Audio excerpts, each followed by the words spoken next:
Where there is a will there is a way. ইচ্ছে থাকিলে উপায় হয়। আপনি ভালো থাকার জন্য আপনার যদি একটু ইচ্ছে থাকে আপনি ভালো থাকতে পারবেন।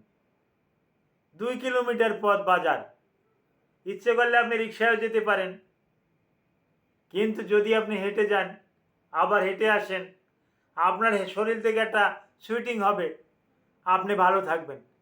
আপনাকে বড় কোনো ধরনের রোগ জড়তা আপনার কাছেও আসতে পারবে না, আপনার ইমিউনি সিস্টেমটা বেড়ে যাবে, ডায়াবেটিস এগুলো ধারে কাছেও আসবে না। সুতরাং আপনার শরীরটা ভালো রাখার জন্য আপনি একটু সাঁতার কাটতে পারেন, একটু দৌড়াতে পারেন, সাইকেল চালাতে পারেন, সাইকেলিং করতে পারেন, আপনি একটু আরও কত রকমের ব্যায়াম আছে, যোগ ব্যায়াম করতে পারেন। এগুলো করলে আপনার লাইফস্টাইল চেঞ্জ হয়ে যাইবে, আর রোগ জড়তা আপনার থাকবে না, ইমিউনি সিস্টেম বিল্ড আপ করবে। Thank you all.